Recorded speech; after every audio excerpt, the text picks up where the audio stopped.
let's turn this pumpkin into pumpkin puree for pumpkin pie and pumpkin spice coffee creamer.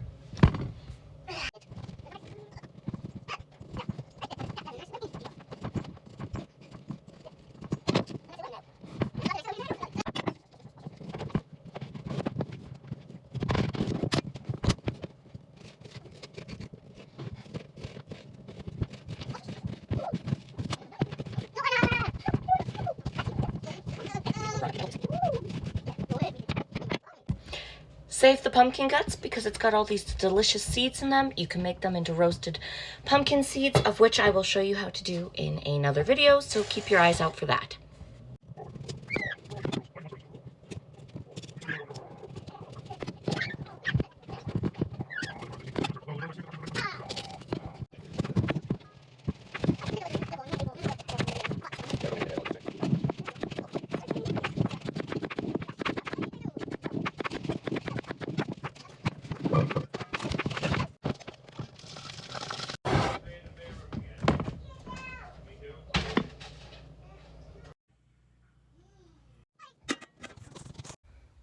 So I didn't show it, but once the pumpkin is fork soft, fork tender, a fork will go through it nice and easily and it'll slip off.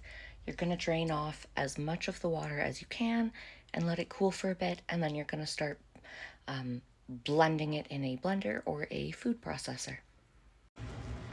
Okay, so I fell asleep last night before I could finish the pumpkin puree. No worries, you can still do it the next day. Yeah, so let's get to it. I'm gonna use a blender.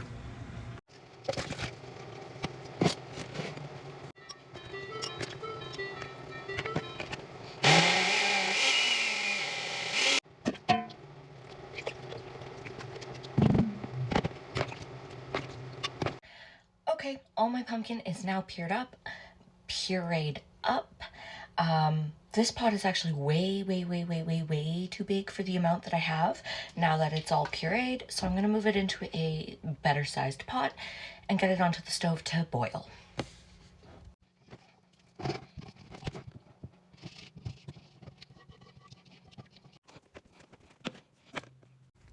So keep a close eye on that. Stir that often. You don't have to stand over it. You know it's at a proper boil when the bubbles are huge and have started to splatter against the lid of the pot. Make sure you cover, otherwise you're going to have a huge mess to clean up otherwise.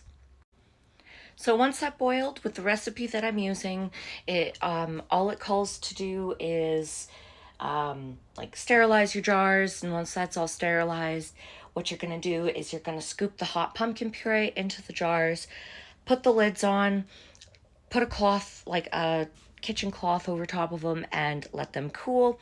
Doing it this way, you can then store them either in the fridge in a cool place like a cold storage, or use it right away. Most of it I'm putting into the fridge. Some of it I'm going to make into pumpkin spice coffee creamer, and as well as pumpkin pie for this weekend when I go to my in-laws.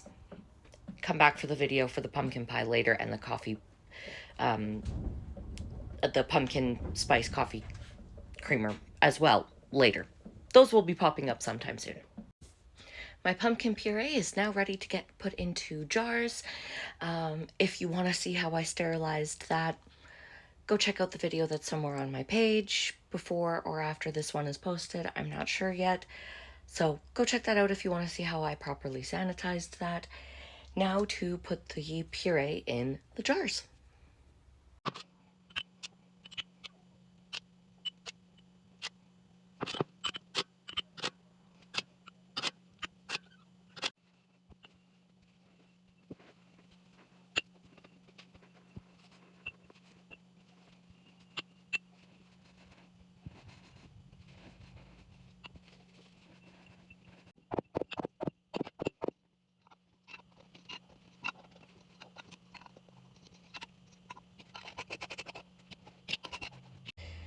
The jars are all full, the lids are on. Now we're just going to cover and let cool overnight and check them in the morning.